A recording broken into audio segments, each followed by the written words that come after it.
Hyderabad police చరిత్రలో కొత్త అధ్యాయం మొదలైంది. Sumathi IPS Malkajgiri police commissioner గా బాధ్యతలు స్వీకరించి ఈ పదవిని చేపట్టిన తొలి మహిళగా నిలిచారు. ఆమె నియామకం తెలంగాణ పోలీసింగ్ లో ఒక కీలక మలుపుగా భావిస్తున్నారు. 2026 ఏప్రిల్ 24న జరిగిన ఐపీఎస్ అధికారుల బదిలీలో భాగంగా రాష్ట్ర ప్రభుత్వం సుమతిని ఈ కీలక బాధ్యతలకు ఎంపిక చేసింది. దాదాపు 2 శతాబ్దాల చరిత్ర కలిగిన హైదరాబాద్ పోలీస్ వ్యవస్థలో మహిళా నాయకత్వానికి ఇది ఒక గొప్ప గుర్తింపుగా నిలిచింది. 2006 బ్యాచ్ ఐపీఎస్ అధికారి అయిన సుమతి తన సేవా ప్రయాణాన్ని 2001లో గ్రూప్ 1 డీఎస్పీగా ప్రారంభించారు. ఆమె ముందు కమిషనర్ గా ఉన్న అవినాష్ మహంతి స్థానంలో బాధ్యతలు చేపట్టారు. ఆమె రాకతో పోలీసింగ్ లో మానవీయ దృక్పథం, ఆధునిక ఆలోచనలకు ప్రాధాన్యం పెరుగుతుందని అధికారులు భావిస్తున్నారు. ఇంటెలిజెన్స్ విభాగంలో ఆమె సేవలు విశేషం. స్పెషల్ ఇంటెలిజెన్స్ బ్రాంచ్ లో ఐజీగా పనిచేసిన సమయంలో మావోయిస్ట్ ప్రభావిత ప్రాంతాల్లో చర్చల ద్వారా సమస్యలను పరిష్కరించడంలో కీలక పాత్ర పోషించారు.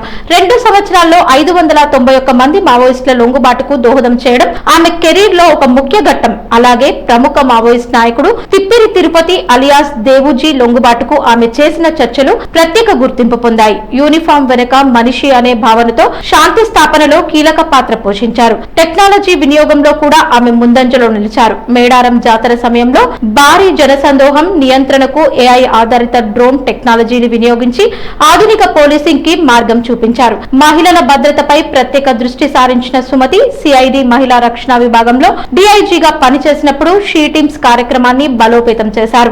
ఆమె సేవలకు గుర్తింపుగా 2022లో విశిష్ట మహిళా పురస్కార్ తో పాటు గణతంత్ర దినోత్సవ సందర్భంగా పోలీస్ మెడల్ ఫర్ మెంటోరియస్ సర్వీస్ అందుకున్నారు. మల్కాజ్గిరి ప్రాంతం వేగంగా అభివృద్ధి చెందుతున్న పట్టణం కావడంతో సవాళ్లు ఉన్నప్పటికీ సుమతి అనుభవం, చర్చల నైపుణ్యం ఈ సవాళ్లను ఎదుర్కొనేందుకు సహాయపడతాయని అధికారులు విశ్వసిస్తున్నారు. మొత్తానికి సుమతి నియామకం సమానత్వం, సమర్థవంతమైన మరియు మానవీయ పోలీసింగ్ కి ప్రతీకగా నిలిచింది.